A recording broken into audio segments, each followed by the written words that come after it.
All right, guys, this is part 2. I'm here at the Gardner Apiary. These 3 hives look pretty strong. This one looks like it's got a lot of activity. I see pollen going in, as I mentioned on the game planning part. This is going to be the work through. Today is the last day. I have all this written out as far as like the days that the VarroxSan strips need to come out. I'm going to treat for mites. So I used VarroxSan a couple months ago, put them in these hives, all these hives. And what I want to do is take them out. And the ones that don't have honey supers, I'm going to put Formic Acid, Mite Away Quick Strips.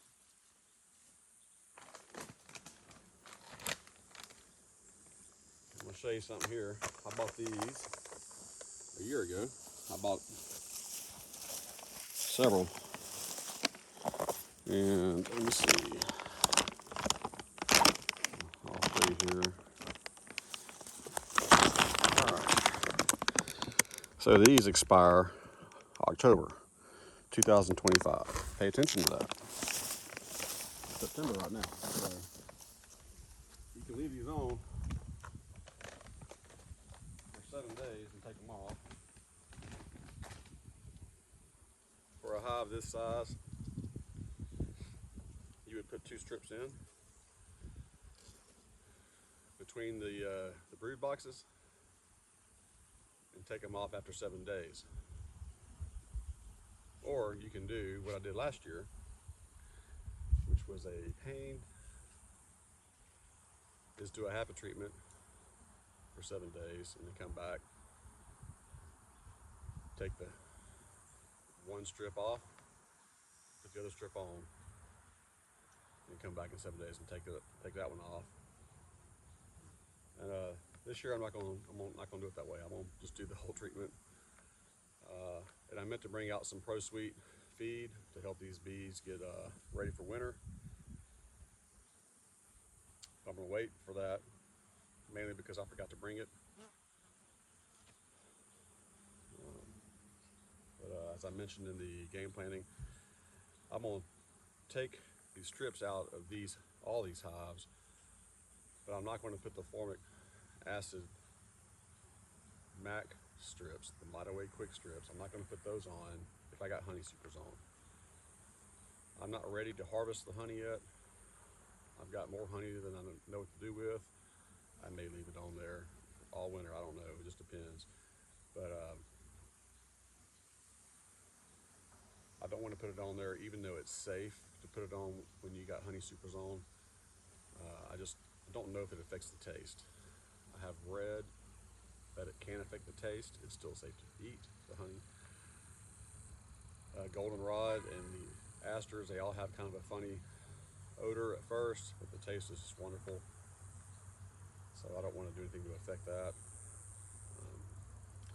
I'm about to do some more research. I actually read what ChatGPT told me. I use ChatGPT quite a bit. Ask a lot of questions. And ChatGPT works is it does an internet search for you and it kind of compiles all that to answer the question for you. And it suggested that it might affect the taste, even though it's still safe. I should technically go and research that myself, but it's not a big deal. I'll just wait until I pull these off in a few weeks. And I'm not going to pull my honey supers until all the goldenrod has fully bloomed, and give these bees a little bit more time to get what they can out of there. All right, let's check the small hive here. I'm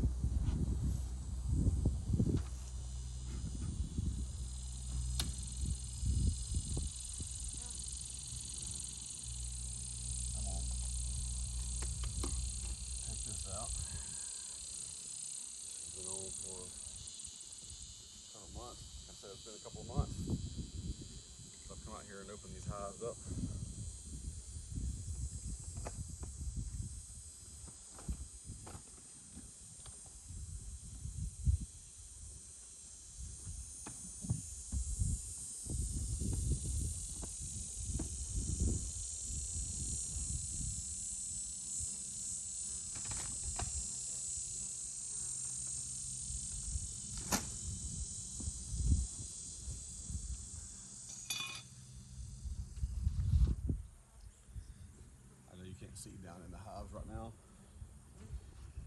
remember I was doing these videos primarily for my own benefit. Years before I started putting them on YouTube. And so I wasn't as concerned about like trying to show the actual bees and get all the best shots. I wanted to remember what I did from apiary to apiary. But I'm trying to change that, but I don't have the best cameras, but I am buying a camera that I'll be able to do better point of view, and I'll be shooting that along with my new camera that has a better point of view from all these excursions that I do. All right, but it's it's a little cluster here. It's not. It's still just. Let's see, 1, 2, 3 frames of bees. I see a lot of foundation. I see a lot of comb. Regardless, probably what I should do is break this down to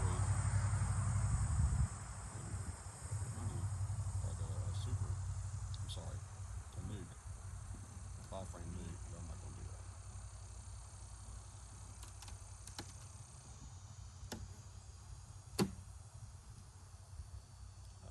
And I don't know if these bees are actually, I'll check for a brood here in a minute.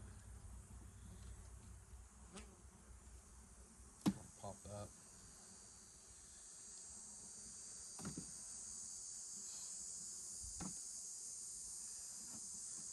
This is a Caucasian queen. They tend to shrink their colony size going into winter.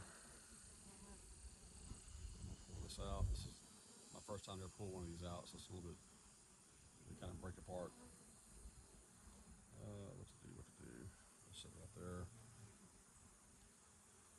I'll blow a little smoke, not much. Just put this right here.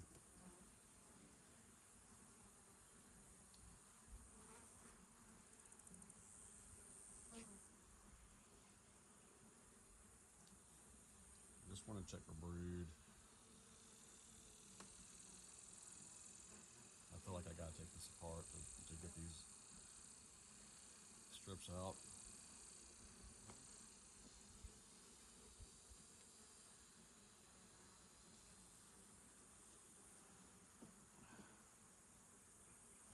Alright, so I'm seeing larvae. I'm seeing a little bit of brood. Not an incredible pattern. It's just not a sheet of brood, but it's brood. I'm gonna take this.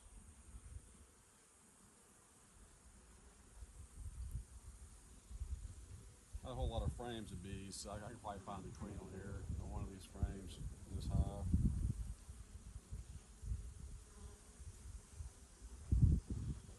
So I'd like to find it. A little bit of brood here.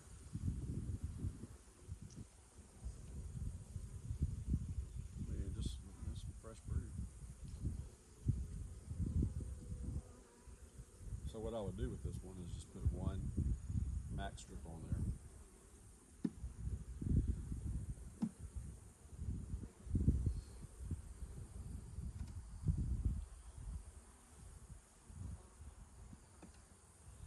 The thing about the MAQS strip, the formic acid, is that any mites under the cap brood will be killed.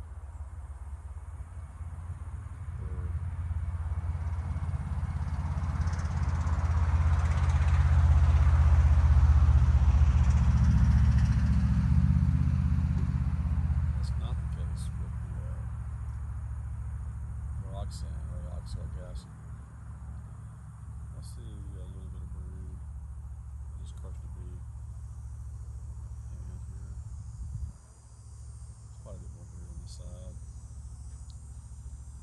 Again, I'm pretty sure this is a Caucasian queen that I brought out here. I see the queen cage that I have here. So this is not one of the bees I got from a friend of mine.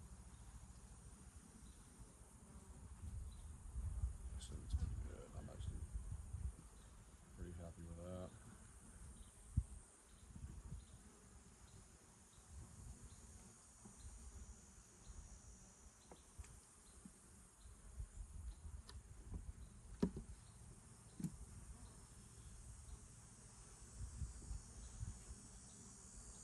I was watching a video my brother did the other day at Mark at Low-End University, and he released it yesterday, but he did the whole video, and apparently electricity went out and it didn't say that the files weren't saved and all that stuff. He had to redo it. And it was a reactionary video, so he had to kind of go through and like, well, this is a reactionary video to this song that I've actually heard before just a few minutes ago. So I guess it's hard to recreate your reaction. I don't see any brood over here on this side. And I do see where the VarroxSan strip was. You can see how there's a lot of space for a queen to lay eggs.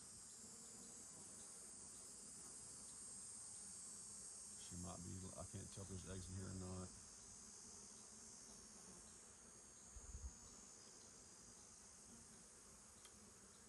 So let me pull this out.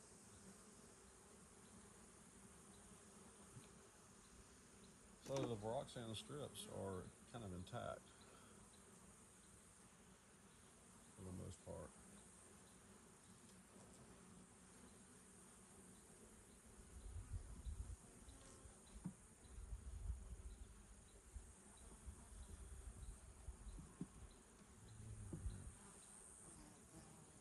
I was hoping I would actually see the queen.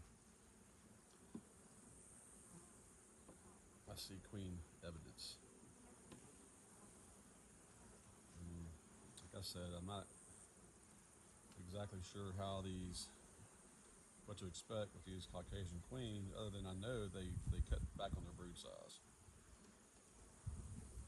And most bees cut back a little bit going into winter. They start kicking the drones out.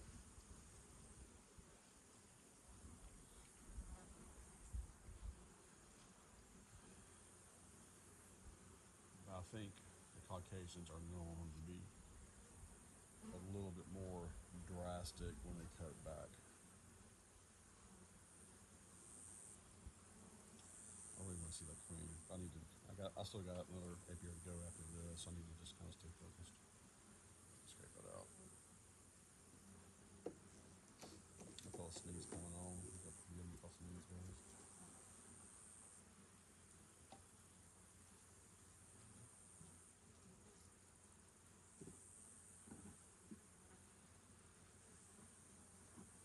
This might be too much space for these guys to keep warm in the wintertime. What I might do is put a following board, kind of close it off a little bit. I don't know. Or I may just put an internal feeder in there. That's probably what I'll do. I'll get a 2-frame internal feeder and I'll put it over here. Break this down from 10 frames to 8 frames. I'll take all these frames of foundation out.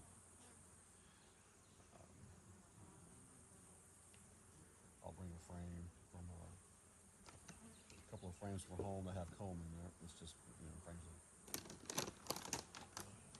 comb.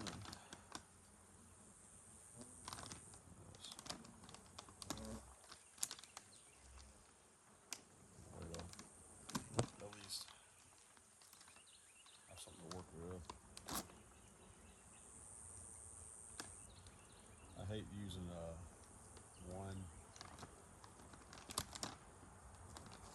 one pad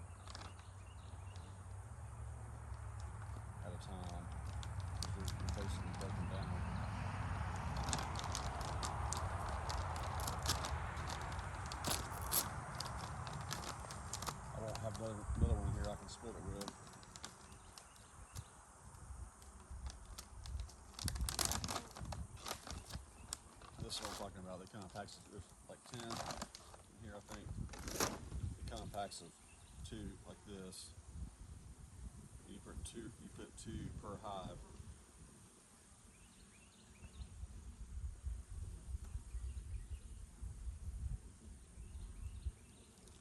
For a double deep. You don't do it for a single deep.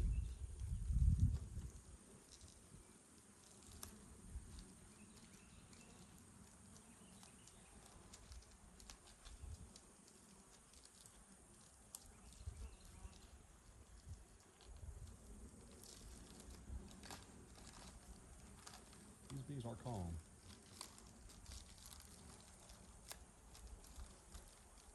Could be just because I've been a little bit more consistent with the varroa mite treatment.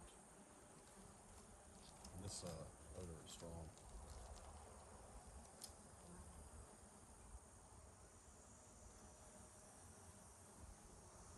Just gonna put one on the back.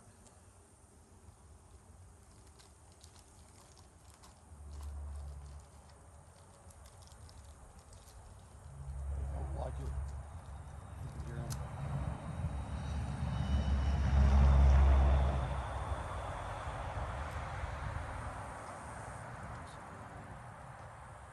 I'm picking up a pile with my trash here so I can remember to pick it up. So we're fixing to go in the winter time. Where's the notch at? I'm gonna put the notch facing down, like this. I'm gonna take the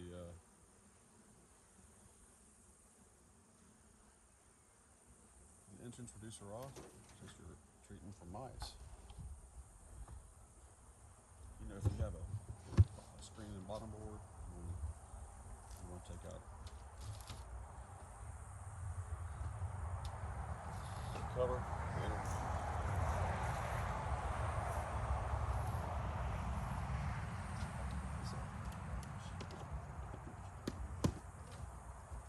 I'll do that. That helps you ventilate a lot more.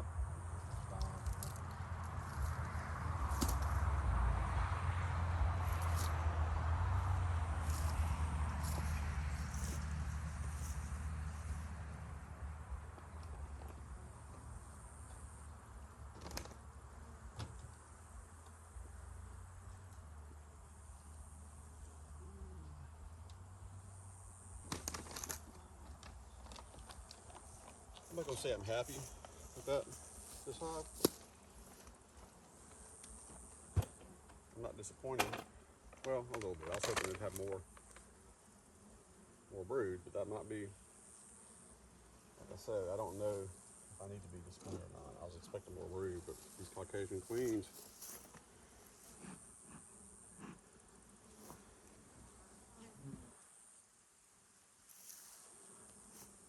I need to pull the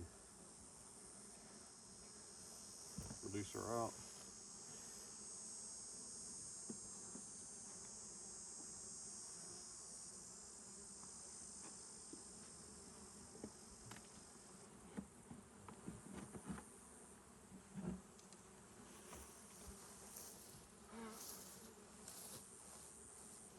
That's about it.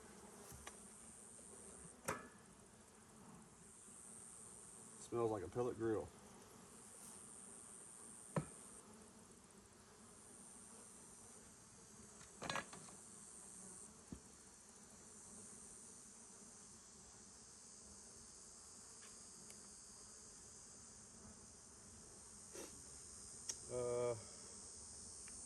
Tell you what, let me go to my truck. I think I had a bottom back here.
glad I looked. It reminded me to be careful not to spill vegetable oil.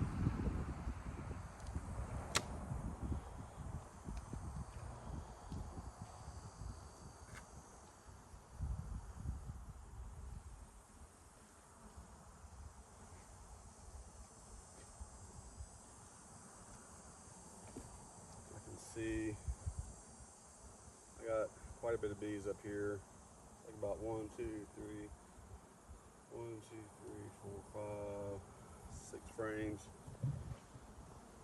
Not too bad.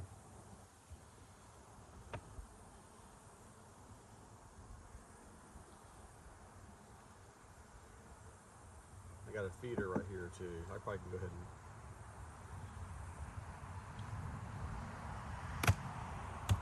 feed these guys too. I do have some Pro Sweet.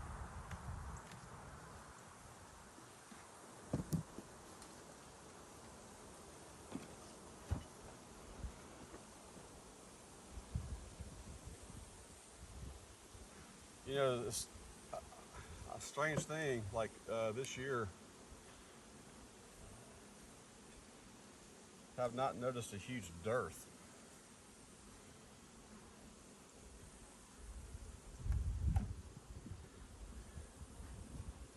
These bees are not as friendly. These are not Caucasian bees.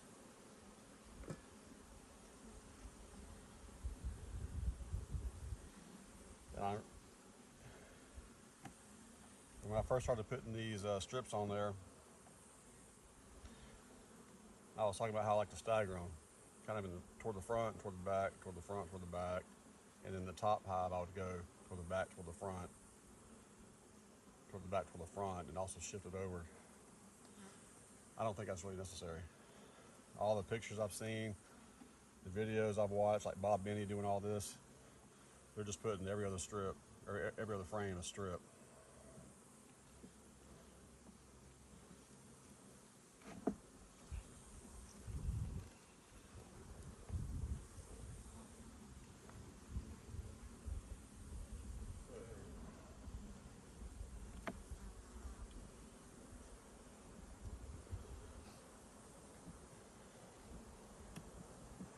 Well, let's take that out. So I got comb all the way. I don't have comb right here. This is just foundation. There's a little bit right here. Well, I'll probably just slide. We'll see. I don't know what I'm gonna do. Let me look at the other side over here and see how. Yeah, this has got comb on both sides. So what I was trying to do was get them to add some. This is probably just a frame of foundation that I stuck between 2 full frames of comb. And I was just trying to encourage them to start building comb. But now we're getting close to winter time. I'm gonna put this one where this on the outside. But let me focus.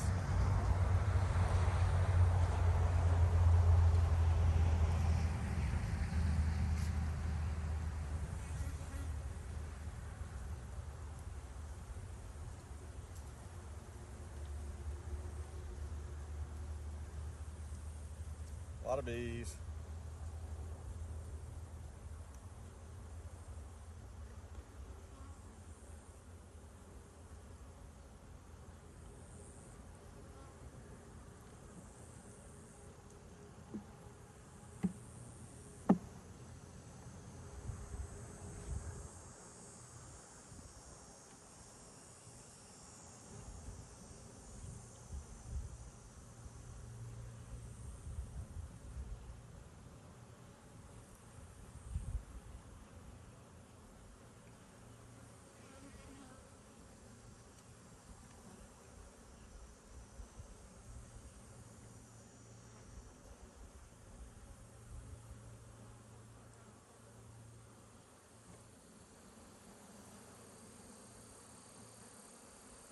Good brew pattern right here.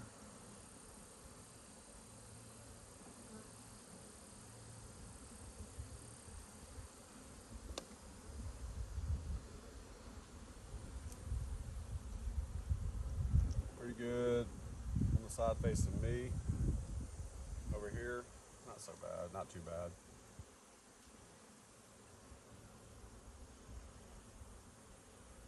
Much more.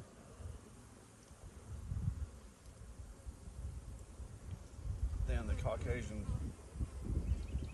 bees behind me.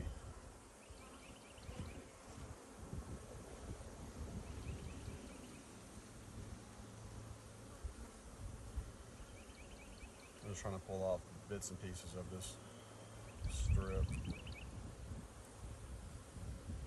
I'd imagine that the material becomes inert after a while, but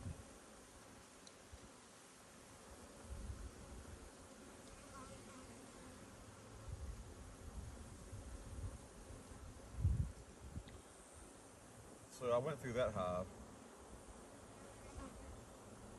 to see if there was evidence of the queen because it was so small. I'm not going to do that here, as now that I've seen I got brood. I can see brood down here a little bit. I know I got one good sheet of brood there. I'm pretty sure I got more of them here. I'm not going to go through all the taking it apart. And I just want to get these strips out.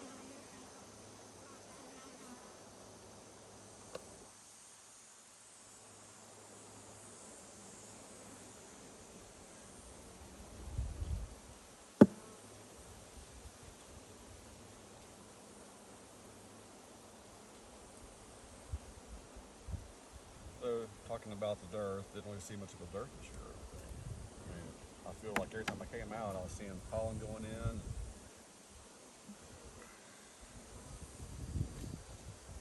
A lot of nectar.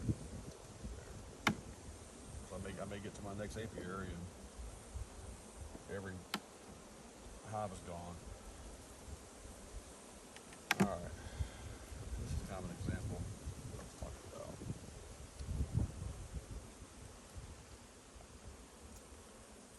So, it's not too bad. This one here doesn't have comb, it's mostly just foundation. Make sure there's no. So I'm going to rotate these out toward the side. If I wanted to be very vigilant about it, I would take all of the, I would make every one of these frames completely full of foundation and nectar and put them on the outside. Like I would take some from the top, rotate them in. So this has got full comb on both sides. There's a little bit of nectar and honey right here. So I'm gonna put that in closer toward the brood. We'll do these frames of light comb, mostly foundation toward the outside. I'm not going to be spending a lot of time trying to build.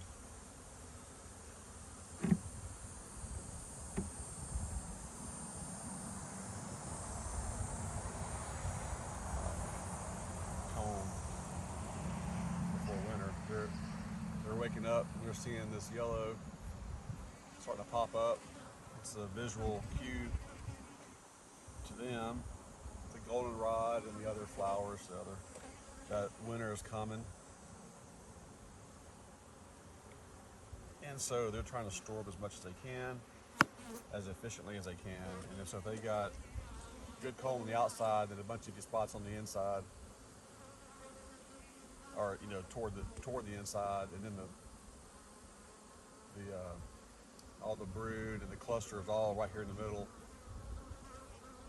that's just wasted space. They need to have all of the resources all toward the middle as much as you can. Ideally, have comb all the way across so they can just start sorting. They're not going to waste their time trying to add to this if I put it in the middle. Now during the busier months when there's a lot of flow going on and all that stuff, you know, and they got plenty of time, they can do it pretty quick. But right now they're getting ready for winter. So I'm just organizing.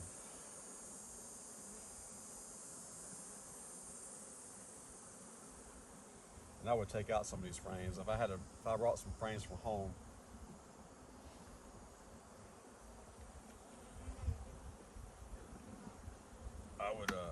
I would take out some of these frames, especially these frames here. All right, now I got a treat. Put this off. Some more VarroxSan.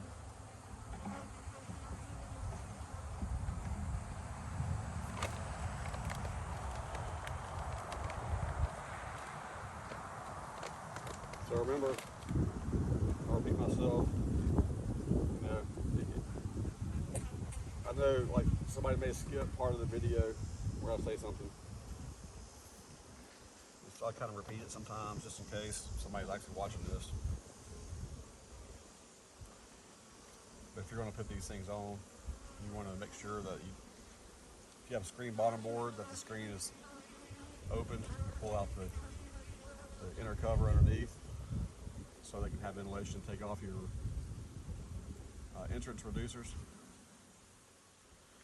You don't want to have decreased airflow when you put these in.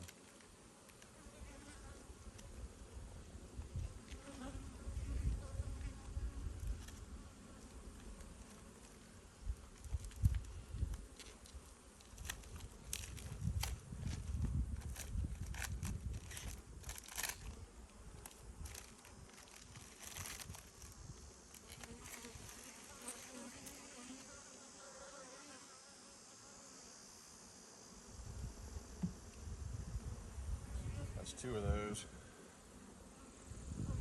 Probably should have separated them, but if I did this, I'll just try something different here. See how it works.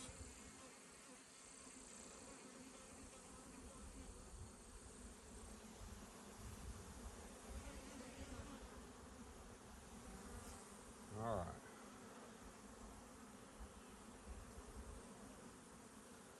Kind of stagger them a little bit, not much.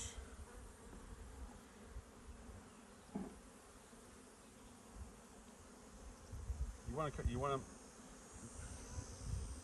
get the population exposed to this, but you don't want to block the cluster being able to move back and forth. And I've researched the website. You can leave these on all winter long. They're only effective for about 7 or 14 days. Their maximum efficacy is the first 2 or 3 days. And their ability to treat mites goes on for about 7 days, I think to 14 days after that. Not exactly sure. But once the treatment efficacy is gone, it's just a product that's there. It may be a little bit of mite killing potential there, but you can take it off. But if you leave it on, according to the website and the papers that I've read on this, it's not going to hurt it to leave it on there. But I think what happens though is during the winter, when these guys have to rely on the cluster for their heat source, you're adding a barrier, a partial barrier. And it might make it a little bit more challenging.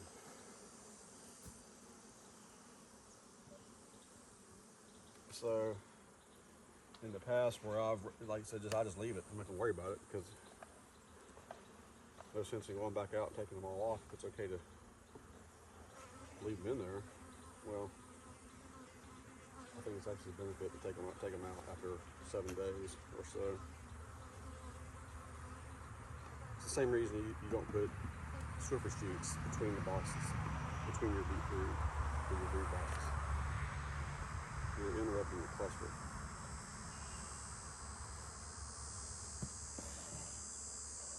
There's some mites in there. I mean, not mites, but some small hive beetles. A single frame internal feeder.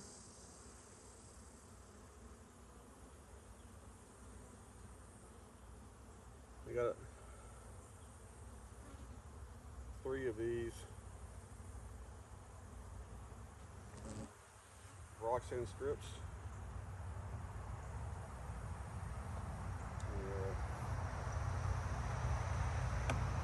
This is an example of, so there's 9 frames, 5, 1, 2,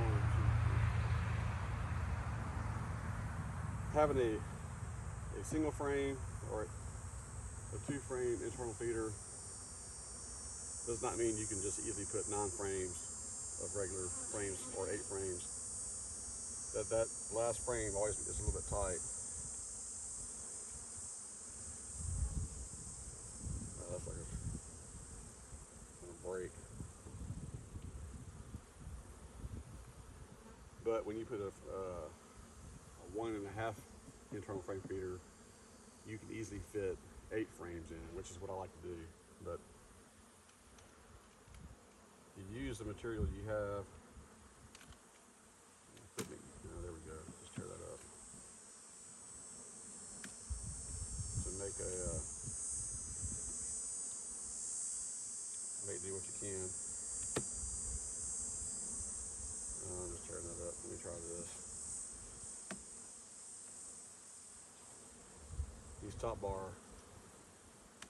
These frames, the top bars are all stapled in, nailed in. That's how I bought them. I don't think they add glue. When you add glue to your stuff, it does increase the ability to stay tight.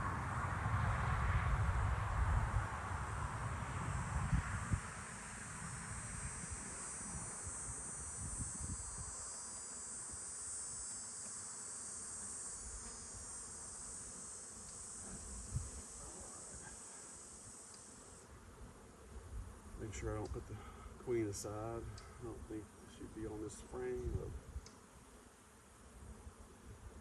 a little bit of comb there. More comb than what's here on the side. Let me kind of break this apart though. See, this is just foundation. What I should do is come back with a couple of boxes of just frames from the house I have comb before the winter time, so that's all in, and replace it all. But me pulling it up, and it was stuck in there tight, can break that, pull it off, make it a pain in the rear. So now what I'm doing is just kind of separating here.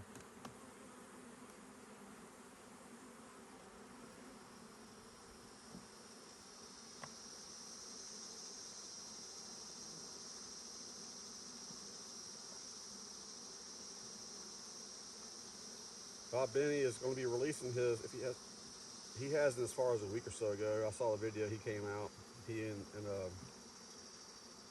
his friend, his research or employee, I mean, I know she works for him, but they were collecting all this data on how to do these VarroxSan strips and compare it to other forms of treatment. There's some brood up in here. I'll drop a little bit of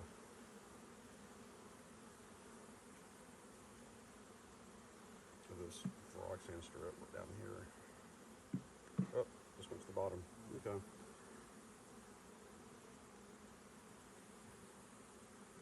When I was talking about the inertness also, I'm hoping like whatever's left behind, that material is inert. So it doesn't combine with the formic acid.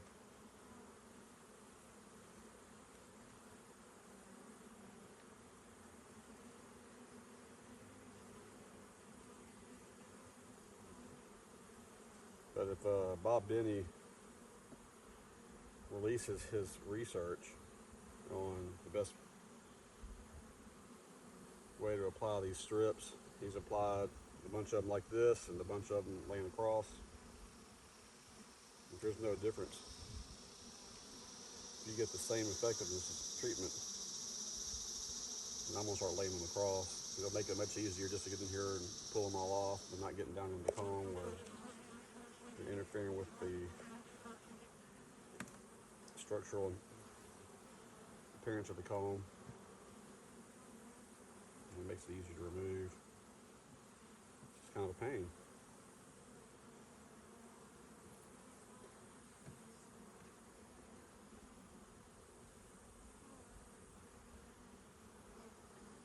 As you probably mentioned, a piece about that big fell straight down. And I tore it off.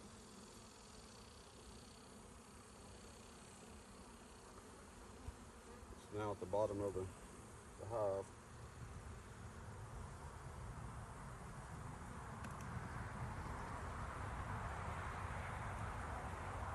So am I going to do a mite count? No. I'm not. I don't want to. I need to get home and got things I like to do at the house that I need to do. And so it doesn't affect if I'm going to be treating them for mites or not. Alright, so this looks like a frame or just foundation. I might need to put that on the outside.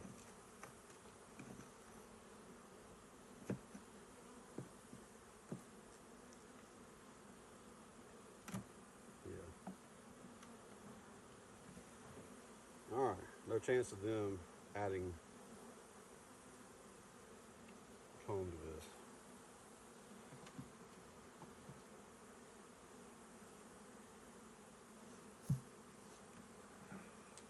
I'll put that on the outside corner.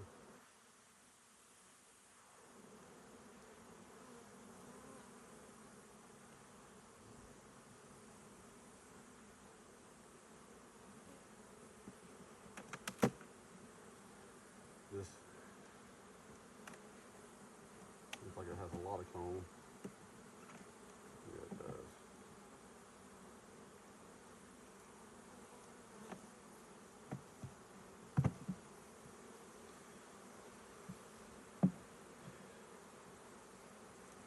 So there's comb on the inside side of this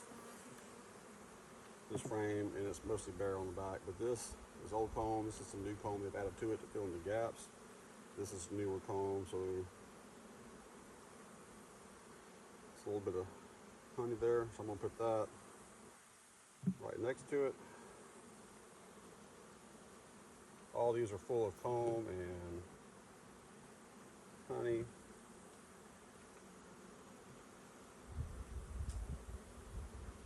There's a little bit of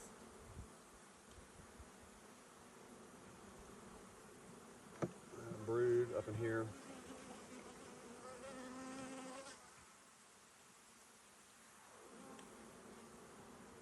So I'm gonna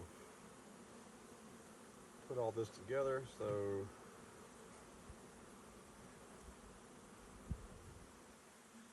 all the resources and such can be right adjacent to the brood and not have a bunch of frames of just foundation between them. They're not going to be building foundation or comb on this. When you come back in February, March, this is going to look just like this. They're not adding to it. This has got just a touch of it, so this has got a little more, so I'm putting this on the inside. They can store a little bit of honey here, not much. That's a lot of this. These are just two empty frames, just foundation. So if I brought frames from the house and I had frames with comb and honey or nectar, they would be added right here.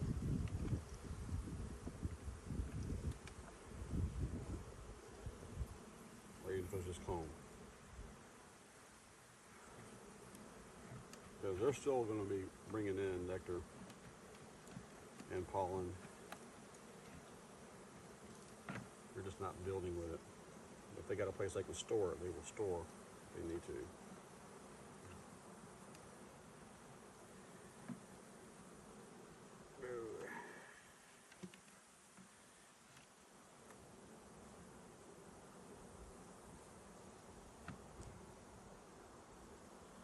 Also, disclaimer, I'm not opposed to being wrong. I'm gonna come back and I think I've got some Pro Sweet. I'm not gonna dilute it. I'm gonna mix it in here, or pour it in here, and give these guys as much opportunity to fill up their food, fill up their resources and all that as quickly as they can.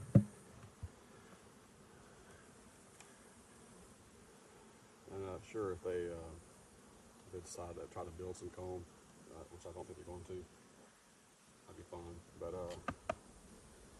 it's getting short. I want these guys to be well fed before they go to sleep for the winter. I know they don't sleep. Get the point.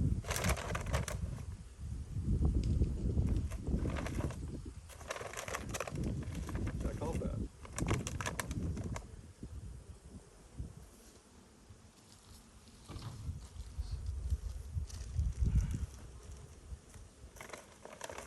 This has a Ziploc. Half a package can probably stay fresh in. And once I take them out of the box, these come in like a box, like 3 or 10 or however many you get. I put them in the fridge.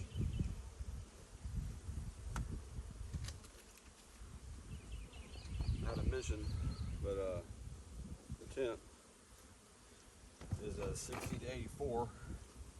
All the temps for the next 7 days are forecasted to be below 85, which is what you need.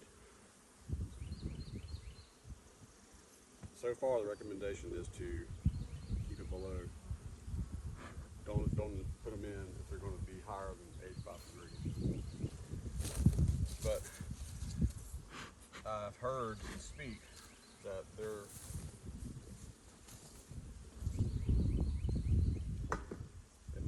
might be safe to put them on even in hotter weather. So this right here, since I'm going with that for this yard, I need to put this back in here.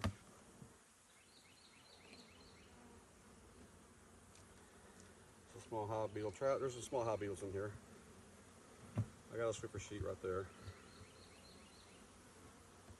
So these bees are going to be pouring out. They don't like that, those MAQS strips.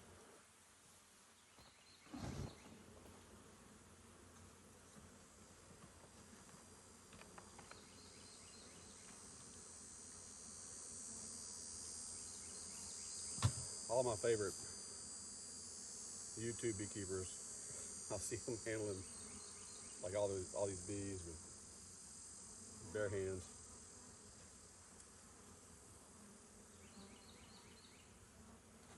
And I just can't do it. And they're handling these chemicals. I think they're using different gloves. I don't think it's a bad idea.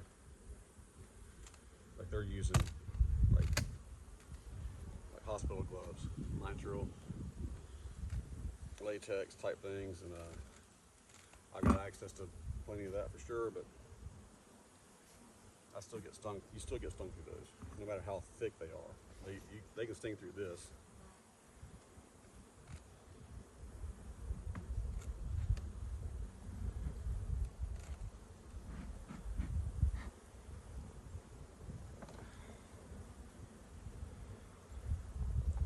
So they can definitely sting through your nitrile hospital gloves.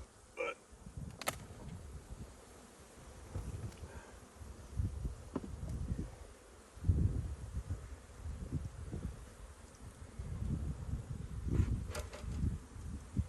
handling these chemicals with your gloves that I use normally, I think it's more about the longevity of the glove than it is worrying about touching the bees later. I don't think that's the issue.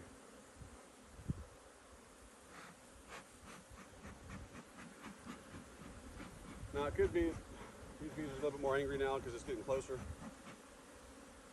For them to get up. They don't. They're kind of in the shade right here this time of year.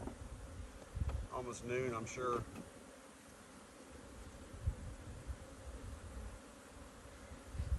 So you got 4 strips. I hadn't actually looked in the honey box, but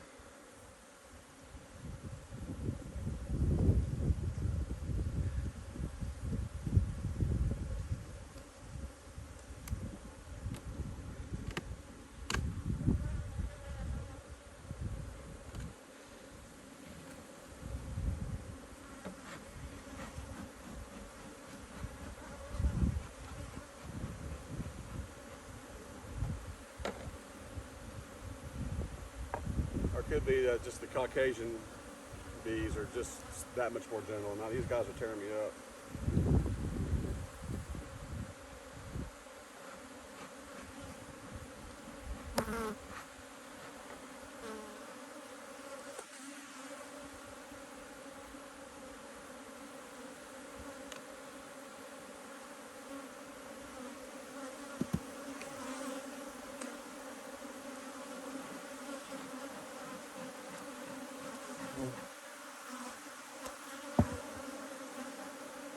Put this little cover for them here.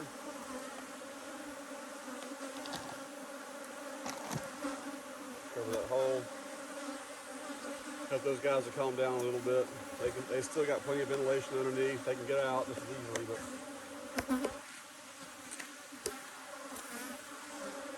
all right, all these frames, I can see comb on both sides. Almost all of them except for this one on the end. If this one here on the end doesn't have comb on the side, I'm not going to worry about it because this is where I was going to put it.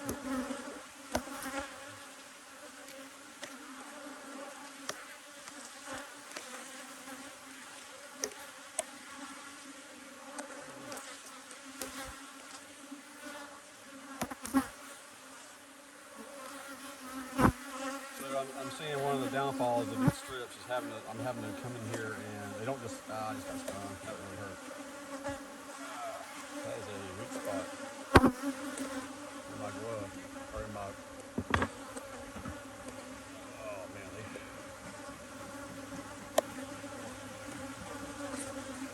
they don't pop out easily. These VarroxSan strips.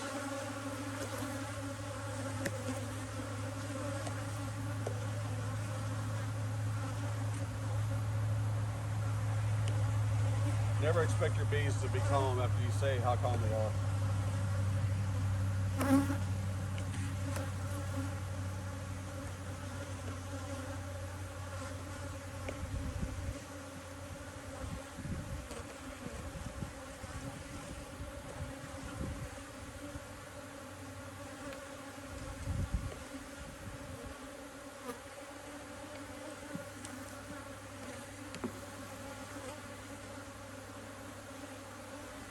I should have taken out another frame before taking off this one. I'm going to do that. Let me see this frame here. A lot of propolis there on the bottom. A lot of nectar and some cap honey on top. Same on the outside. See what I'm going to do there. I'm going to take out this frame on the end. That's what I'm thinking, but you got to be able to move your internal frames in and out of the box without rolling all your bees. So you got to have the space to do it.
I don't like this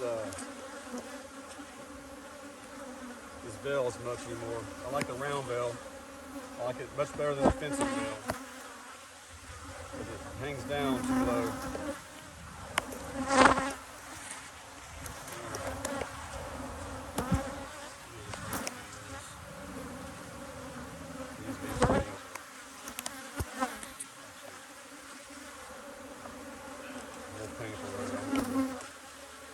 Tolerate.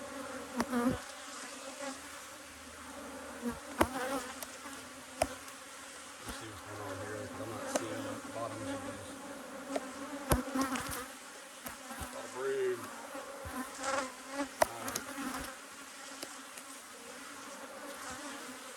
So I'm not seeing. I can't see clear down on the bottom because of the shadow. But it looks like they've torn apart some of these VarroxSan strips.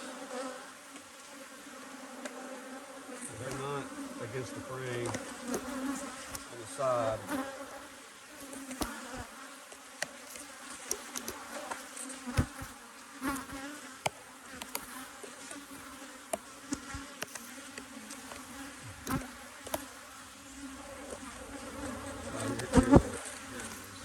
Here's one. That's actually.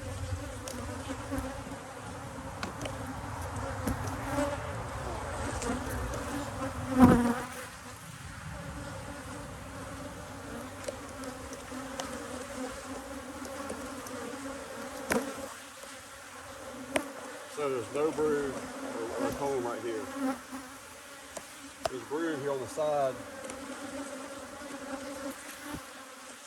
with the frame next to it.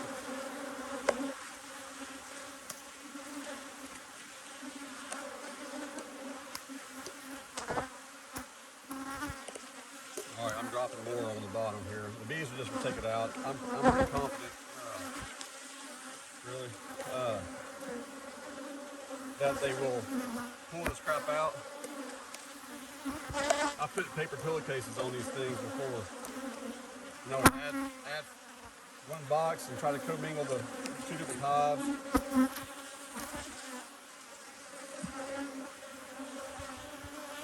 I didn't have newspaper. I was like, well, that's all I have. Man. These paper pillowcases, and I'll put them on there, come back a day later, 2 days later, and the entire thing is just gone. You can see little bits of it. So I feel okay that with this stuff falling down to the bottom, but I can't see.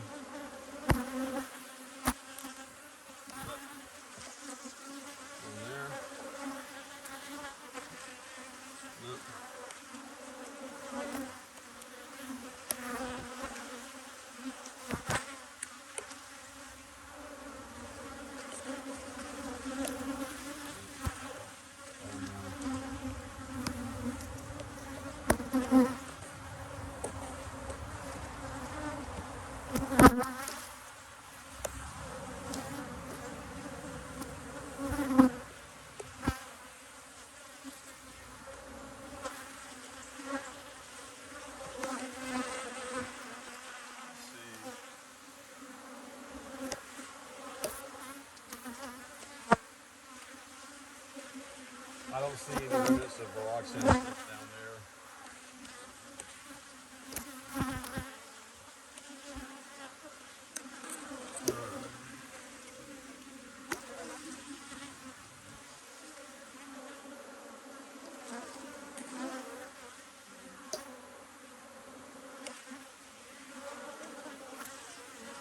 So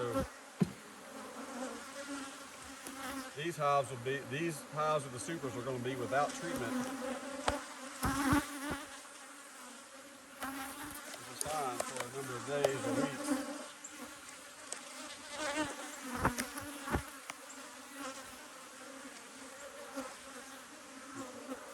So when I come back and put the supers on, I'll take the supers off, I'll be adding MAQS strips in there.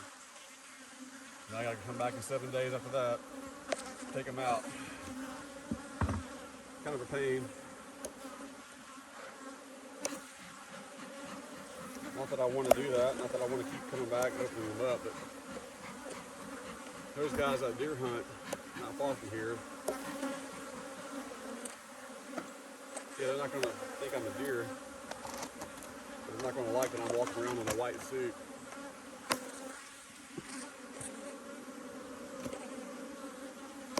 Oh, this is heavy.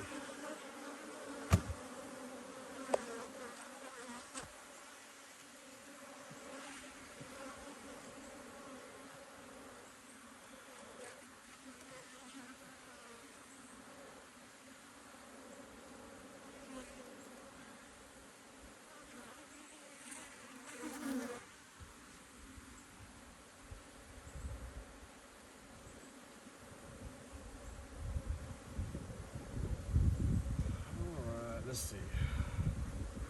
I feel like this hive is a pretty strong hive.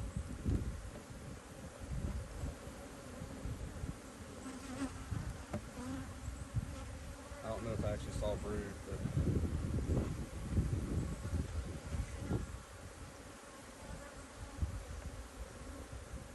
I did. I saw a brood on that one.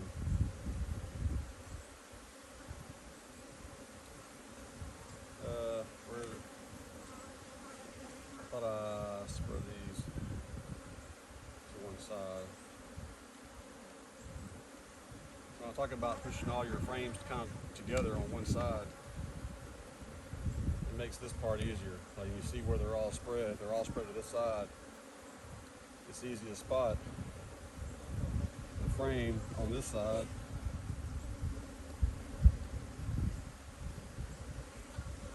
And then you can kind of manipulate it to get it out.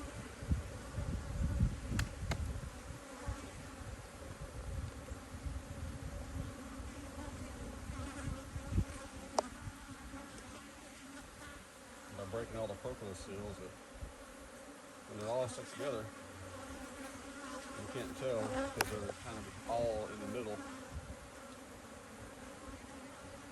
makes it more challenging.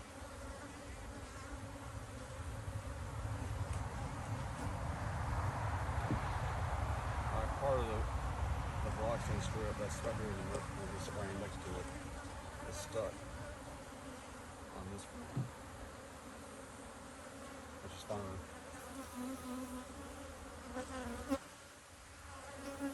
So pull it out. There's a groove right here. A little bit of groove right there, not really. It's like drone groove.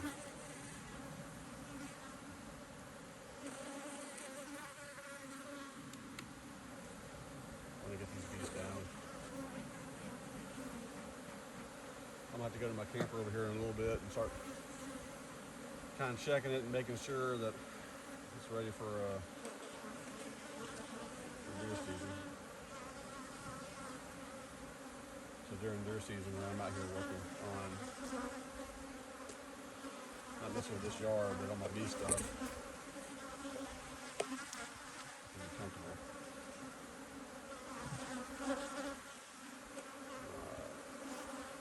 So there's a groove right here. I don't know if you can see it, but it's there.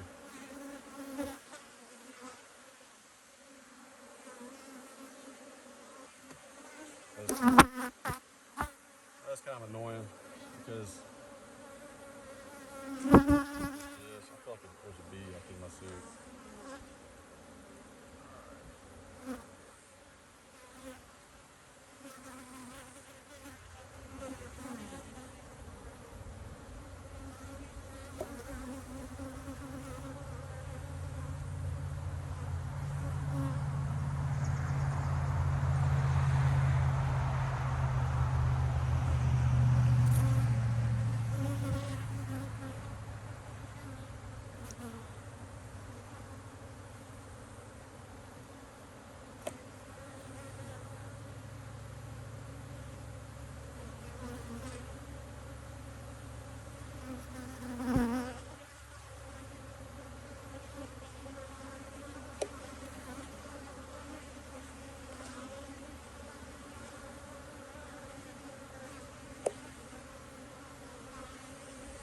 gotta take out just about every frame.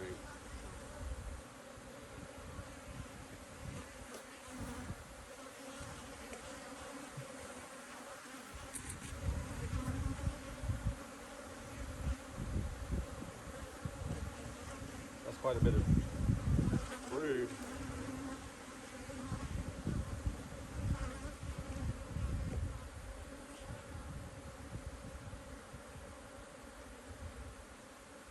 If there was a dearth going on right now, I'd be in trouble. Like, I'm not fast enough to, I mean, this box right here would be in trouble because, let me bring this a little closer.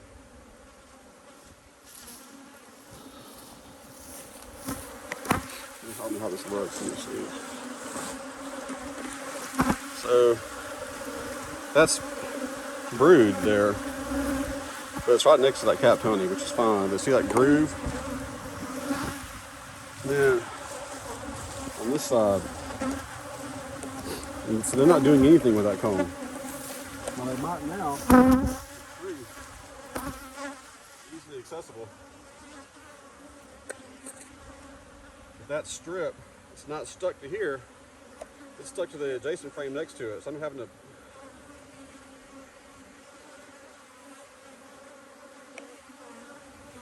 This is a pain to pull this out.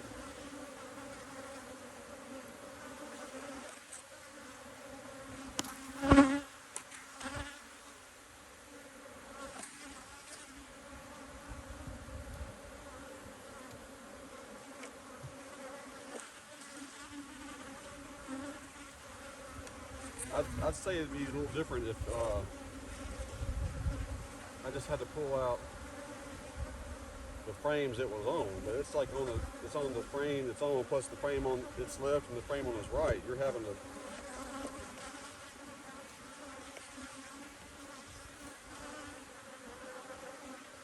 in a lot of cases.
A lot of brood, a lot of cat brood.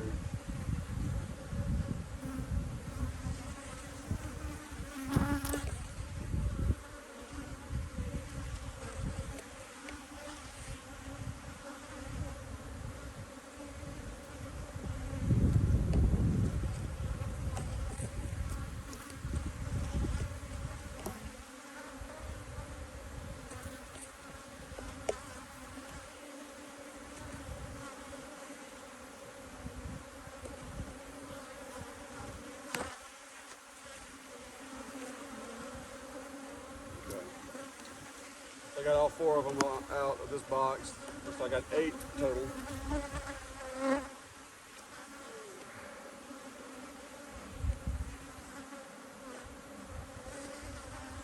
This smoking them down is not just for my benefit, it's for their benefit too. Kind of calm them down a little bit. They're less likely to sting.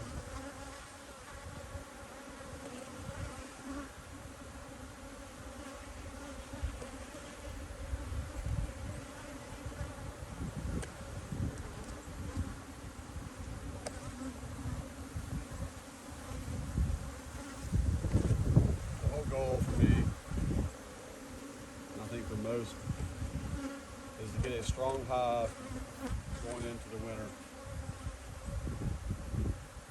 That means that they're fed and they're free from mites and hopefully small hive beetles and things like that. Most of the mites. You keep them fed and keep the queen laying. Keep the population up. It means keeping the queen around and keeping a good strong queen. And you're less likely to get robbed. A good population. The small hive beetles are less likely to overtake the hive. You don't have to worry about wax moths ever.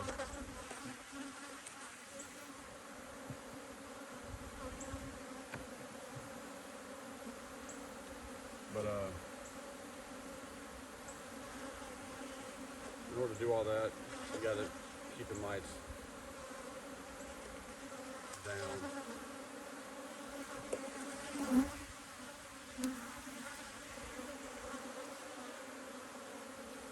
And I think in order to do that, you got to treat. Treatment free is a misnomer.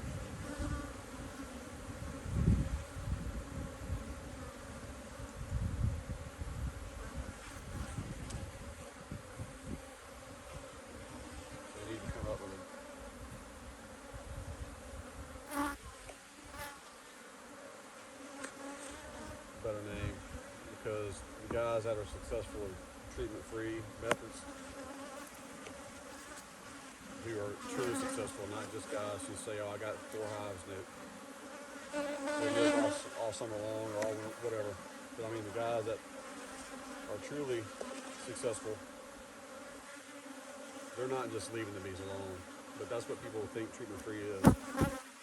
I just leave them alone; they'll do their thing. I'll let the genetics, whatever. You're not in there studying genetics.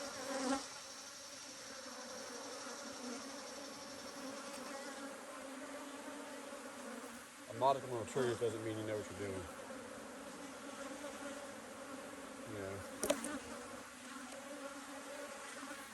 But the guys who are doing treatment free, staying treatment free and being successful with it, they're not leaving them alone. They're going in there and they're doing things, whether it's brood breaks or whatever. I mean, they're doing something with the hive. They're not just leaving it absolutely alone.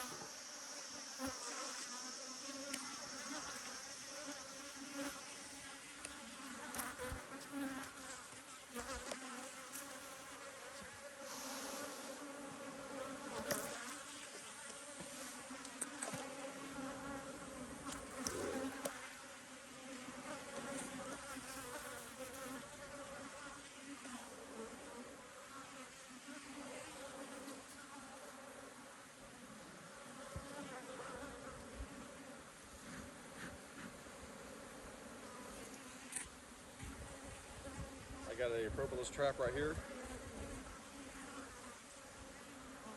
Should be the bees on top, so we can kind of smoke them down a little bit. Plenty of propolis in there.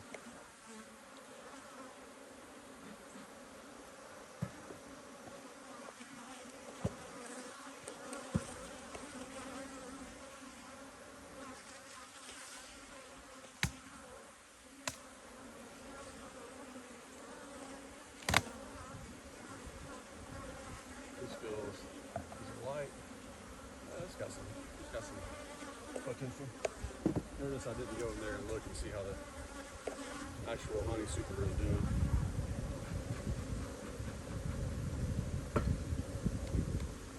Oh man. Golly, this stings.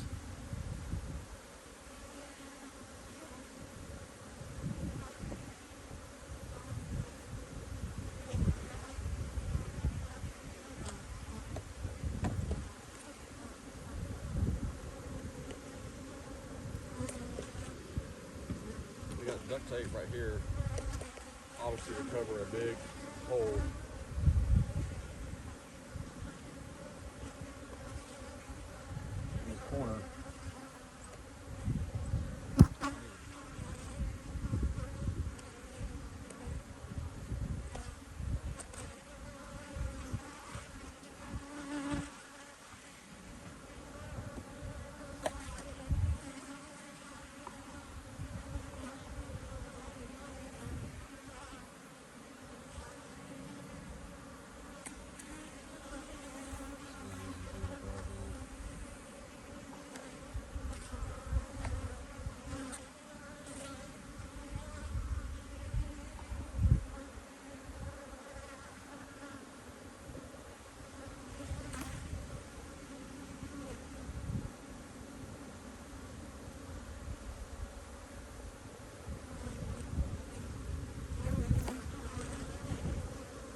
to save it. I couldn't get dog ear. I could do this tape that I use.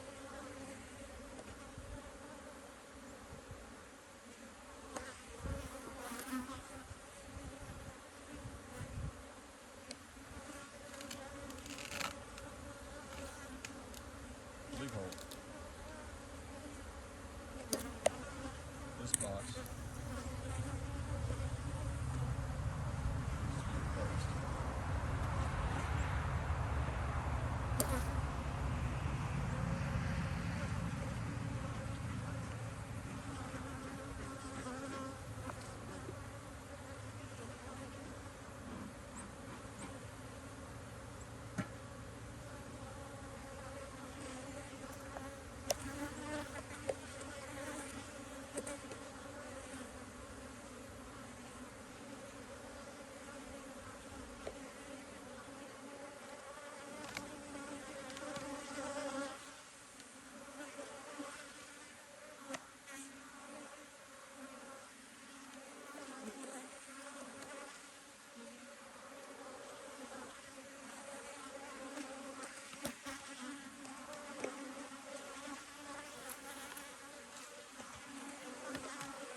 Tearing me up, tearing me up.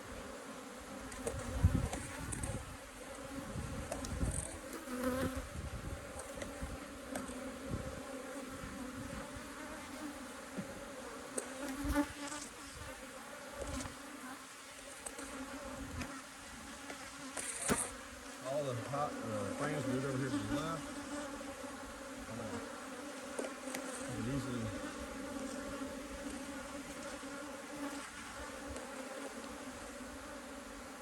push that frame over.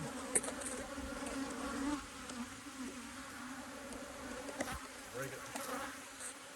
Free from the scrupulous.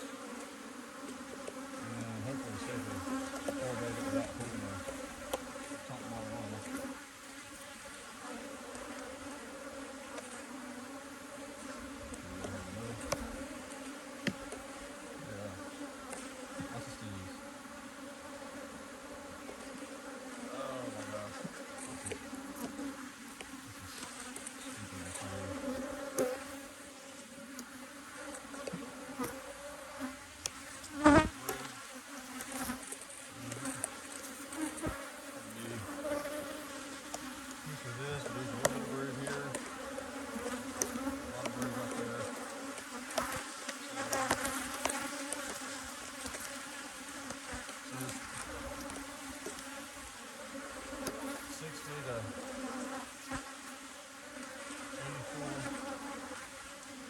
It's not freezing cold.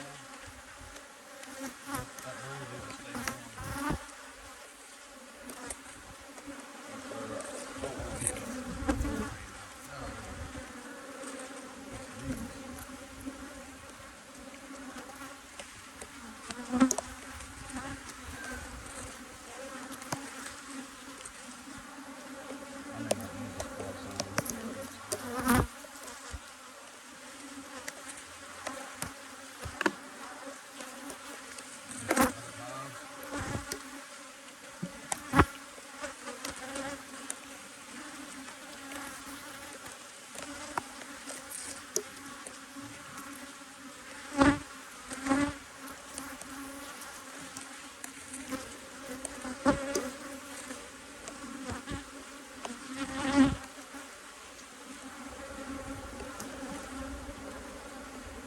Also staggering them back and forth like this.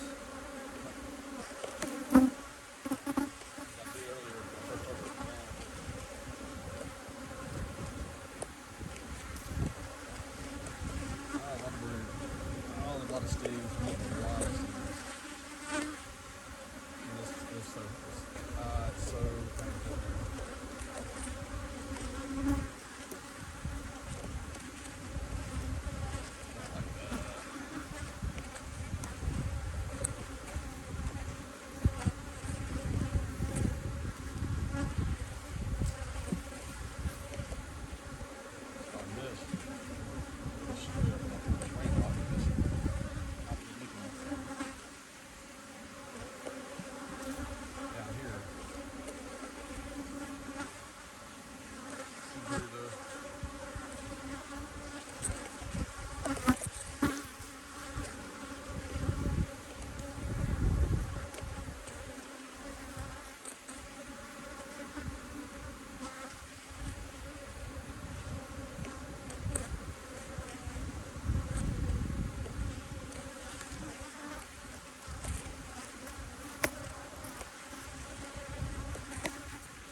toward the back part of this frame.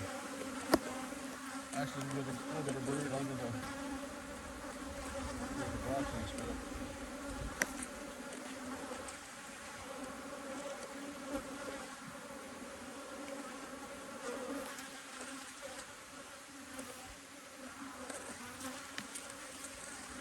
Alright, so I just broke this top bar right here.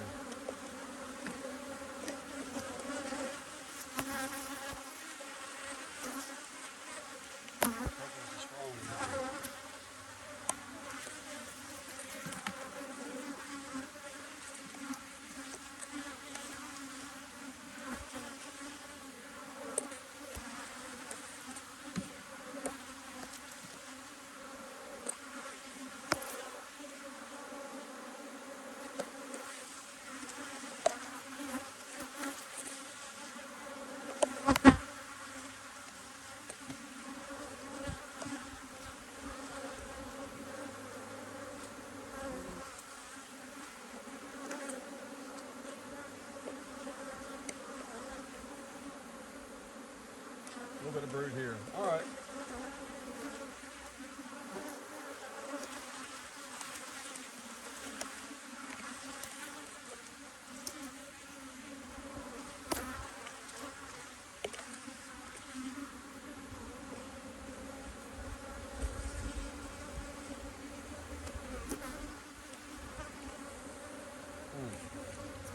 This stuff just gets stoned.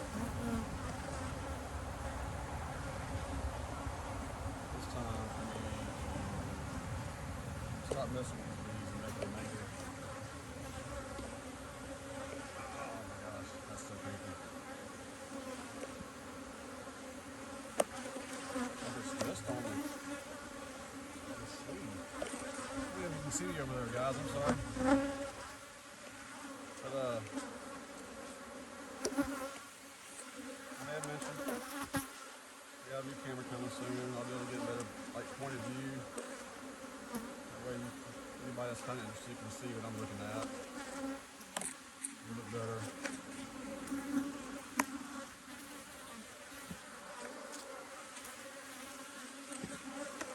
There's a big staple.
Imagine the kids saying, no, I wouldn't mind this. But I get a lot of information from that GPT, and it does give me a lot of good stuff. But who knows? It could have read like a Reddit thread. Somebody was a beekeeper saying they were a beekeeper, and oh yeah, no, it affects the taste. It probably doesn't. Who knows? But I need to confirm that.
technique here where I can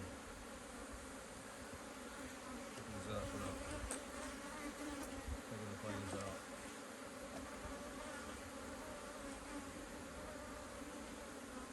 If I can do that.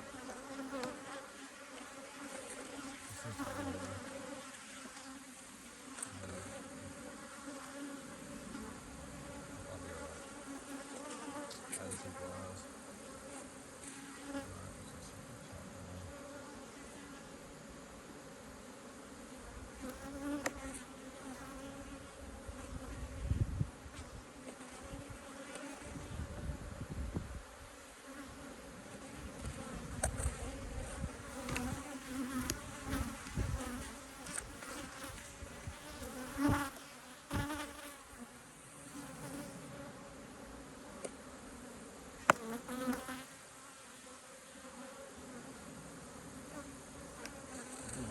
Without a hitch.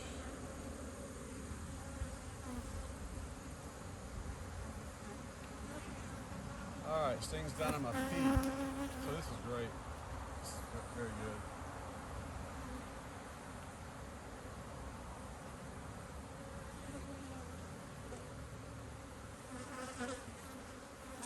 Those that don't know me, I'll tell you I'm the eternal optimist. Those that know me know that I'm not being serious. I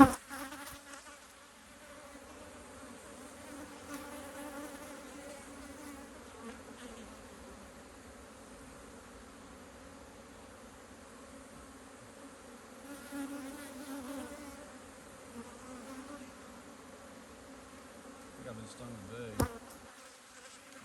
This little apiary. 4 times that I have all season long.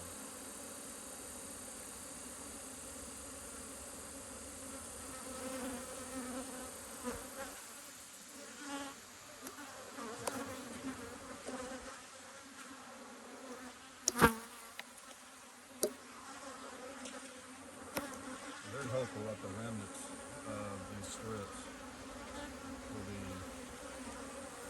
okay leaving here for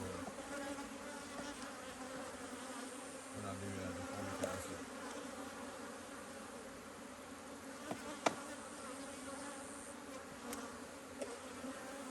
I don't think it's a good idea to combine.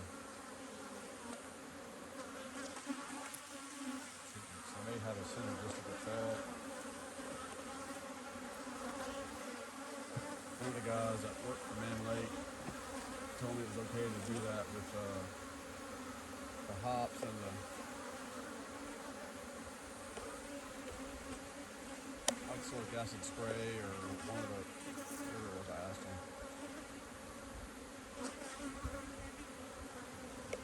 I think the fact that he told me that the hops work should have been the key. Not pay attention to what he said.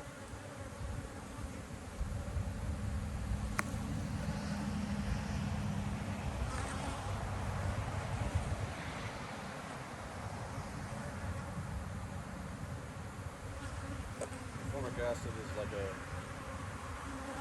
I think you heat up oxalic acid enough, it can contain it before it vaporizes.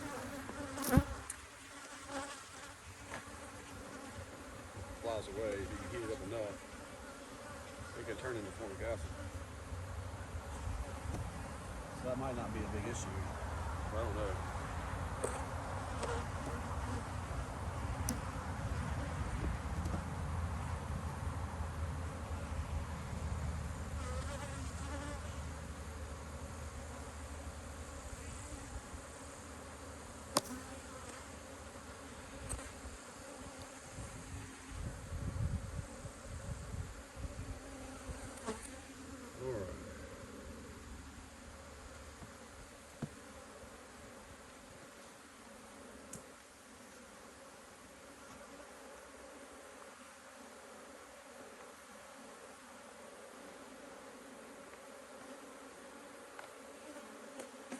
So while I'm doing this, I'll just recap. All of the hives have have gotten the VarroxSan strips removed.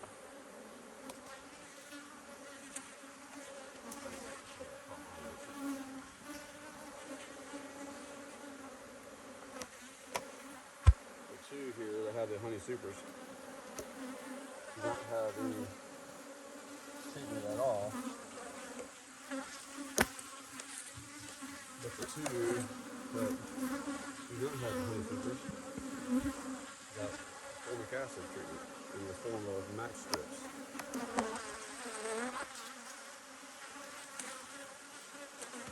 Now, honestly, I think this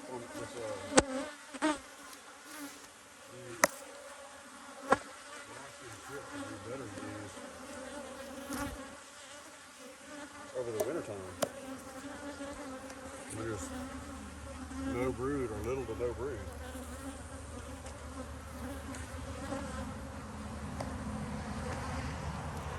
But when I treated back in September, starting out, it was too hot to use Formic Acid. I didn't want to use anything else that was unsafe for honey supers. Whether or not I have honey supers on there or not, I feel like if they're safe to use with honey supers on, they're probably a little bit safer overall to use with or without them. Easier on the bees. But I didn't want to use amitraz or thymol, so I went ahead and used these VarroxSan strips. Now I'm alternating it with the Formic Acid, but the brood patterns are getting less and less. So even though these break through the brood cappings,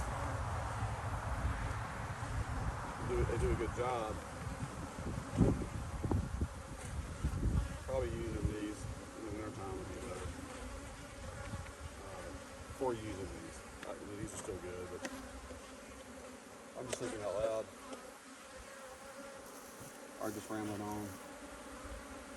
Alright, making sure. So I'll remove the introducers on all of these, even one back here.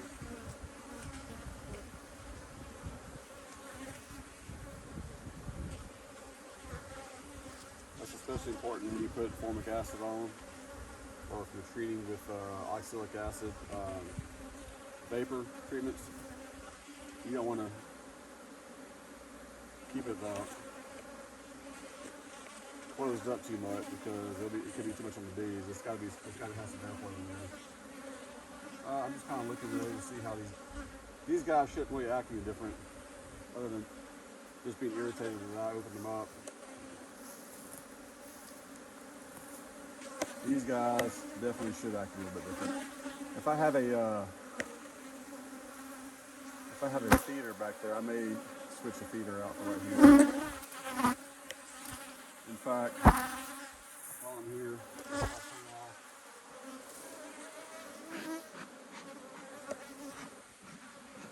the camera. I'm gonna feed this hive right here.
There's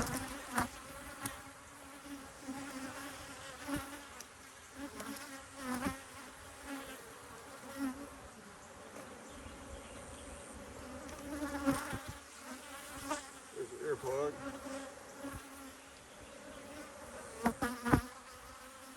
That's so I can look and see.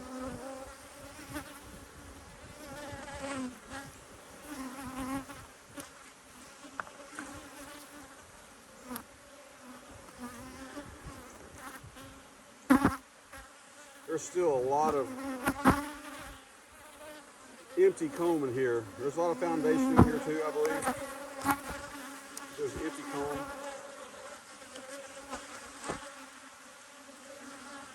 And so I want to give these guys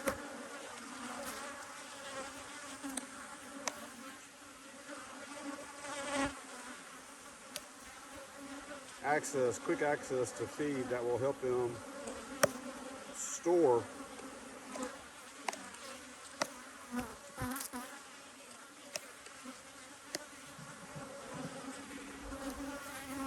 sources of food before winter kicks in.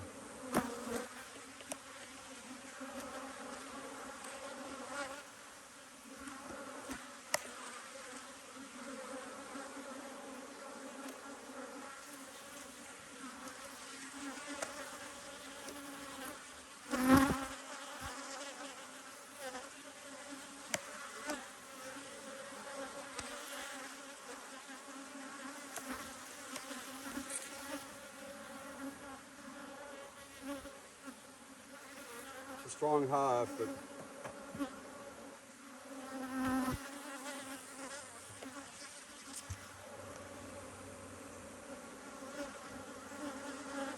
you notice I think it was completely empty. And both sides of where the ladder was at, the ladders are at, packed full of bees. They're going down in there looking. They can smell the remnants of sugar water or syrup in there. So they're trying to get as much as they can. And so even though there's a flow coming on with the goldenrod or the asters, they're still taking what they can. And so although I said there wasn't much of a dearth, really I don't feel like there was much of a dearth up here. Some of the guys in South Louisiana, they were saying that it was a bad dearth. Totally different climate. But up here I felt like it was a pretty mild one, if at all. But these hives all look good. I need to feed these guys here. I need to condense them down.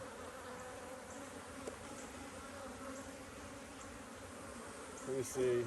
I said there's probably five. There's like 3 frames of bees. Probably 3 frames of just foundation and maybe a frame or 2 of comb and foundation. I need to take out all the foundation. I'll fill it, that space with some internal feeders. I may use more than one. Break it down to like a 6 frame or a 5 frame box by using those internal feeders as space savers. Fill it up with syrup. Give them plenty to kind of plug out as much as they can and to have some for the winter. By the way, even though you have a frame of internal feeder right there, when it gets cold, those bees are going to be in a cluster here, moving up and down to feed is what they want to do. They don't really want to climb over and go way over here and then climb down another frame or into an internal feeder to get food. They got to be able to get to it quick. They got to be on it, be able to turn around and grab it, or walk around the frame that they're on, but have to cross frames and stuff like that. That's why you see a lot of bees when you'll come in and you'll see dead bees in the wintertime, and you'll see frames full of honey or nectar on the outside. You're wondering, what happened? Well, it's because they have to have like almost immediate access to it. It's also why you add food. If you're adding like pro sweet, you should add it in the middle between the two, like right in the middle of the cluster. Yeah, you're breaking the cluster up, but they're right there, and they're going to be pulling all that stuff, storing it where they want to store it. So with that being said, even though I'm going to put frames, internal feeders in there and fill them up. That's just to help them supplement what they're bringing in already, and hopefully quickly add to their storage areas where they need it to be. But you can't depend on an internal feeder to make them survive the winter. They're not going to go in there and get it. But I'm doing that for two reasons. One, to condense the hive size down without changing out the box, and also to get them a little bit just before it gets too cold. So I'm rambling on, guys. I'm going to do a little recap here after I clean all this up. And I was planning on visiting another apiary, but I think I got a couple more days before I need to go take those strips out. So I'll probably do it tomorrow. It'll be Sunday.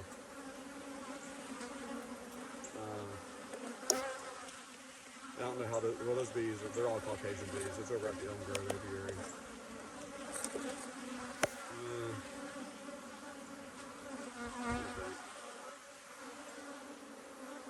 This is where video editing comes in handy. You don't have to see all of this, but you know what I mean.